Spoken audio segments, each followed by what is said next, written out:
Wait a minute. First, there was the Get Your I.H Together radio show. Then there's the TV show that's on YouTube. Now the podcast. So now you're saying the people want a podcast now? Well, here goes. Welcome to Get Your I.H Together podcast for believers, where we learn how to shift our mindset so we can do it all and be all that we were created to be, boo. I'm your dopest hostess with the mostest, DeLisa New Williams here. Come follow me each week on this journey of Ish, inner self-healing, that is, where freedom awaits, purpose is calling your name, and destiny lies ahead. It's time to be free, y'all. Are you ready? Because the future you is waiting.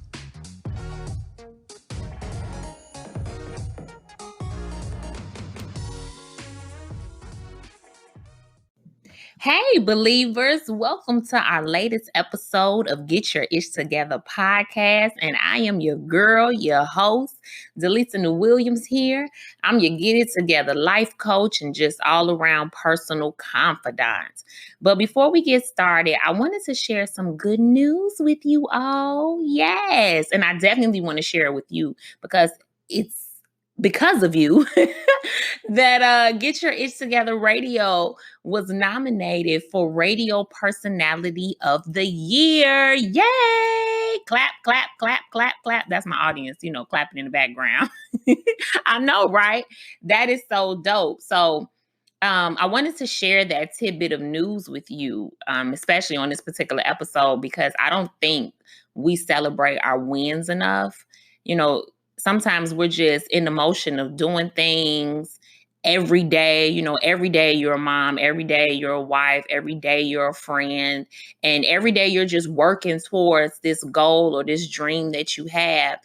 And when something happens or you get recognized or you get an award, you're just like, oh, wow, like this really happened. But sometimes we have to just take a step back, whether it's a big win, small win, even a microscopic win. Okay, we need to celebrate those. So listen, if you bypass traffic without going off in road rage, it didn't happen, baby, celebrate your win. Okay, because let me tell you, I am in recovery right now of major road rage. So every time something happens and I don't go off or I ain't chasing them down the street, your girl is celebrating. Okay, I am praising the Lord for those. That's a big win for me. Maybe a small win to you because you're listening and that might not be your struggle, but your girl struggles with that. And that is a huge win for me. And I just want to pat myself on the back because I think I'm doing really good with that. But no, we do have to celebrate the big victories as well as small victories in our life, because if your last few weeks was anything like my last few weeks, then honey, you know that life was definitely giving you some uppercuts and kicking you right in the buttocks, okay? And I promise you, and guess what? You are not alone. You are not alone in this journey. It is happening to you. It's happening to me. Okay, in my Michael Jackson voice, you are not alone. Okay, I am right here with you. If you probably pick up the phone right now and call maybe one of your closest friends, you would hear that they too are going through something. And it's not just happening to you, okay? So I want you to just calm down, put the phone down, don't call 911. It's an emergent situation, to you, but it's life. You know what I'm saying? It seems like it's something in the air, but it's really just this thing called life, this thing called journey, this thing called process. But what it also is this thing called being first. And let me just tell you that being the first to do what has never been done, in your family, in your community, amongst, friends and family, it can seem like you're cursed instead of blessed. Can I get an amen in the studio? Okay. Like, I felt like this a lot of times, and I even have to check myself, Now when the enemy tries to tell me that I am that one that something always happens to. You know what I'm talking about? Like, you just can't never seem to catch a break. Something is always happening to you in your life. It's like you get over one hump just to get right back into another one. And that's why the title of this is called When Being First Seems Cursed, because the enemy will make you feel like you're just doomed. Why even try? Why even, go forward with what you're trying to do? You might as well just go back to what? Go back to Egypt. That's what they told. That's what the people, the children of Israel was saying. They like, we should have just went back. Like, why am I doing this? And let me just, bring this home today with this podcast. I remember when I first got married and it seemed like, it was just the worst decision I had ever made. I'm going to just be 100 with you. When we got married, we were arguing, and it wasn't arguments over, just horrible things. It was like he was trying to change me. My husband was trying to change me. And it was for the better, though. It was definitely for the better. He was trying to get me to stop cursing. He was trying to get me to, stop that pop off, with that mouth, don't be so mean. And he didn't communicate. And so, as you can see, he's trying to change me, but he's not a very good communicator. And by me having this podcast, you can definitely tell I am a huge communicator. Talking ain't never been an issue for your girl. So whenever my husband would get silent or wouldn't, talk to me at all, and because he was in his feelings, it created a huge problem for us. But what seemed like all hell was breaking loose in my relationship, it was really God allowing the disruptions now to prevent interruptions later. Okay? I'm going to repeat that. It was God allowing the disruptions now to prevent interruptions later.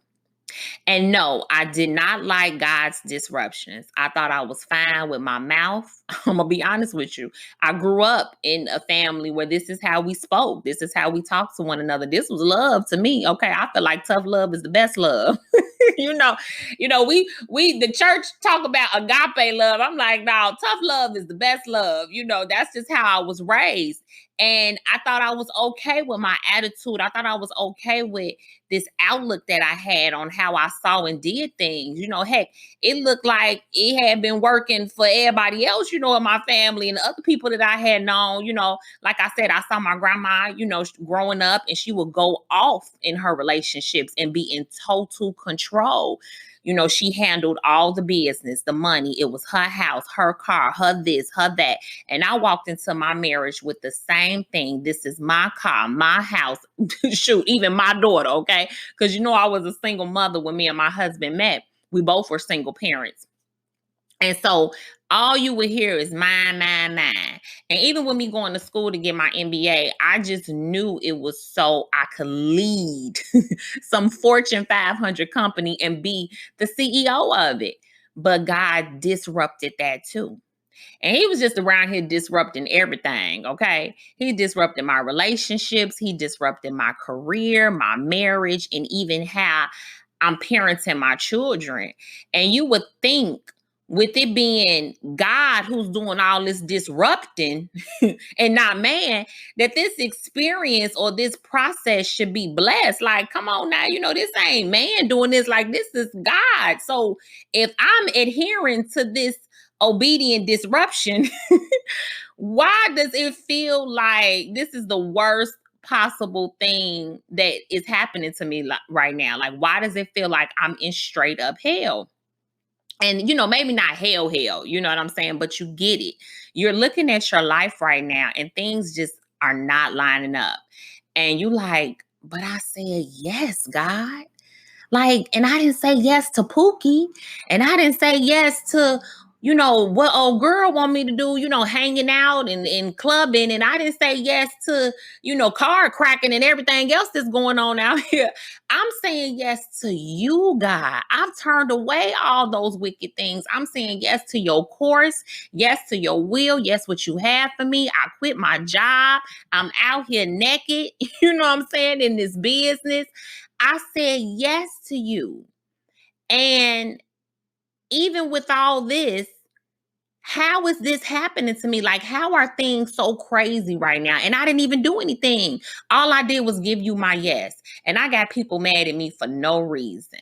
You didn't have me in friendships with people. Come on, let's just be honest here. God done told you stop talking to them.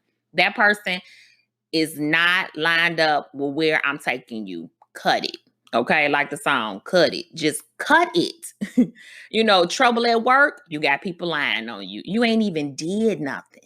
People are just straight lying on you for no reason. Or you was on the same page one day with somebody, you started a whole business together. The next thing you know, boom, they just went crazy on you. You had your finances under control, had a plan and a budget, and then boom, now you under. You went from under control to being under. Okay. You went to having everything under control to now you're being under. And one person that I could think of, that was the first to do it and who has an amazing story, especially when, you're leading people, is Moses. I had to turn to Moses, who was a prince. Moses was living a good life. He was out there eating lobster and shrimp, running the whole place. And then all of a sudden, in the flash, his whole life changed. God disrupted his whole luxury lifestyle. Okay. He went from gold to just turning real old. And he was fine living the way he was and being surrounded by who he thought was, his family, who groomed him and raised him. I mean, shoot, practically saved him, because he was floating in the water. But you're telling yourself, I'm okay working here. I'm okay, living this life. I'm okay in this mundane relationship. I'm okay being a single mother. I'm okay, doing this little suffering, living in this, this struggle. I'm good. And God is up there like, no, disruption time. Like, let's disrupt that. And you have to ask yourself, so are you the first to do what has never been done before in your family? The first to finish school, first to be married, to have a successful marriage, okay, at that. The first to be an entrepreneur in your family of 9 to 5 workers, and no one understands why you're doing what you're doing. The first to stop with the foolish traditions and behaviors you've allowed to stagnate and compromise your future. You basically the first to get woke, okay? So, before you can stay woke, you got to get woke. And I realized even for me, myself, I'm busting through the doors of a lot of firsts. And the crazy thing about it is, you would think all the heavens and blessings would just pour down on you because now you get it. You're working towards complete freedom of the strongholds from your past. You're believing God and doing things that you've never done just to show others that your God is big and faithful. You've been staying up all late nights trying to finish that paper for school, meet that deadline for your business, or even write that book, and you doing it. I mean, you really are doing it. So excuse my language, but why does it seem and feel like it ain't doing no damn good? Your life is now faith is one thing to believe. And you definitely need that faith to get through to the other side. But there's also another thing you'll need, and that's called peace. Not P-I-E-C-E, but P-E-A-C-E. What exactly is peace? And I had to, really think about this. Baby, peace is everything. Okay. I never really value peace until just recently. Seriously, I had to get my own ish together. Okay. My own inner self healing, because going through and seeing God's disruptions that's happening in my life so that it can prevent the interruptions later. See, I'm not really focused on the interruptions later. All I can see is the disruptions now. And with every disruption comes another distraction, comes another division, and then comes the ultimate the devil, who is all in my ear like, girl, stop it. You doing too much. This is out of your box. This is out of your character. Go back to what you know, to what's familiar. Do what everybody else is doing. And the only thing that keeps me and sustains me as well as maintains me is peace. And I did not realize that until now. Of course, I worry. Of course, you're going to have meltdowns, and you might even have a little bit of anxiety about some certain things, depending on what situation you're in. You know what I'm saying? But even though I might be in the worst position of my life right now, let me just tell y'all something, okay?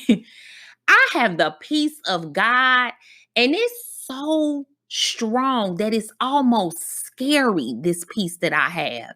That with everything that's going on around me, okay, everything I can tell you, I have this crazy peace. And it's so scary that the people that know what's going on is like, girl, you crazy. You losing your mind. You know what I'm saying? But I'm not. Have peace knowing that God is in control of it all. Seriously.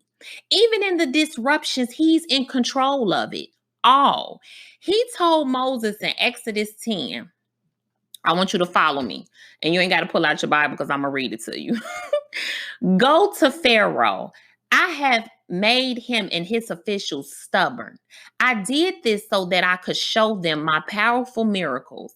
I also did this so that you could tell your children and your grandchildren about the miracles and other wonderful things that I have done in Egypt. Then all of you will know that I am the Lord. So Moses wasn't just saving a people, he was saving his people. And that's the very same thing that you're doing right now. You struggling, going through school, struggling, trying to build this business, trying to solve a problem that nobody else is even probably thinking of right now. You got the next big idea. You have dreams that are like mind blowing. And it's not just for you, but it's for your people. It's for your community. It's so much bigger than you. So you're not just saving yourself, but you're saving your lineage, your generation, your family, community, friends. Family that ain't even been thought of birth yet. They ain't even a twinkle in your mother's eye, okay? Because they mama ain't even been born yet. That's how big this thing is. And so I had to remove my mind off of the disruption and trust God, but ask him for his peace. And see, Moses too was doing something that had never been done before. So yes, it did seem quite scary. You already know how many times Moses had got in trouble. He was frustrated. How many times? Too many that we can't even count. Okay. So many that it prevented him from entering into the promised land. But he was the first one. Think about it. There was nobody around there that he could have called and said, hey, so when you turn your back on Pharaoh, what happened? And when you point the rod this way, is the water going to lift up? How is it going to separate? Because I want to make sure I don't get wet. Like, he had nobody that he could get wisdom from, get any advice from. He was it, okay? And thank God that the Lord gave him his friend Aaron, because he would have really been out there by himself. Moses was the first to do it, just like you are the first to do it. You the first to do it in your family. You don't know nobody that's doing what you're doing, and that's why you are losing your mind right now. And that's why it does feel like all hell is breaking loose. And just because you have peace, that doesn't mean that you won't have any experience, that you won't have the pain or even some heartache and some loss. No, I'm not saying that. You gonna feel, because we're human beings and we're allowed to feel. But it just means that you haven't allowed whatever is going on in your life to consume you. It hasn't consumed your thoughts. It hasn't changed your behavior. You understand me? See, even what's going on with you right now, even in the struggle or the setback, God allowed them to tell you no. He shut down that opportunity just as many times as he had Pharaoh tell Moses no. He did that just so his powerful miracles could be revealed in your life. So yes, he shut down that opportunity. He took that car away, baby, repo. Tell them bye-bye. Come get it. Okay? Eviction, foreclosure, your home, your job, you lost it. It's gone. But God did all of that just so his powerful miracles can be revealed in your life. So I'm gonna need y'all to come on first, okay? I'm gonna need all my alphas to stand up right now because we about to get it together. Get our emotions, our mind, our heart, our soul. We need some healing to help us through this disruption that's going on right now. And the only thing that will help us when we can't put our finger on it and we don't know why this is happening and can't explain none of it, even if we tried, is the peace of God. When you're the first to do what has never been done in your family and you trying to step out of the norm and tradition of stagnant living, you need the peace of God to help you through. We ain't gonna keep on accepting family members acting crazy and just having attitudes and doing what they want to do when they want to do it. And then the family just come around and we just eat dinner like we ain't just seen crazy walk through the door. No, God is like, no, boo, you the first that's going to do this. I tried to get your mama or I tried to get your aunties and uncles and all of them to take care of it, but they told me no. So now I'm putting this all on you. But hey, stick with me. Trust me, I'm going to give you everything you need. Just like he gave Moses that staff. He didn't leave him lonely. He gave him something. And that's what that is. That staff was Moses' peace. And that's what you have, peace. And trust me, there will be times when you feel like your peace is gone. Okay? But that's a lie from the whole pit of hell. Okay? He's trying to steal your peace by throwing them distractions such as life and stress and debt and family issues, relationship problems. All that crap is just straight up distractions to trigger doubt and worry and fear to the point that you just be like, you know what? I surrender. Okay. And it ain't the I surrender like you singing to Jesus. No, you like, I give up. Like, I'm not doing it no more. Take me out the race. I'm going back to Egypt. Okay. At least there we had something to eat. That's what you'll be saying. But you need the peace of God to help you through even that, even those moments when those distractions come up. And you want to know why? Because it surpasses all your understanding.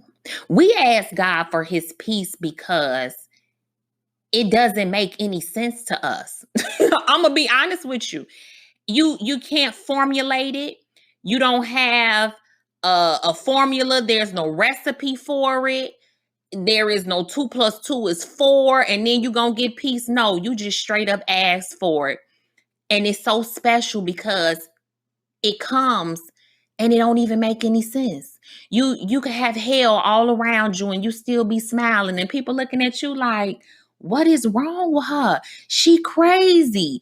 Don't she see everything going on around her? Why is she smiling? Why isn't her hair falling out? Why ain't her skin breaking out? How's she still waking up in the morning going outside? Like I would be in the bed with the curtains closed, like just, I don't know, shut me out. But no, that's what peace is. It surpasses all your understanding. It don't make sense while I'm smiling. I don't know why my hair's still on my head.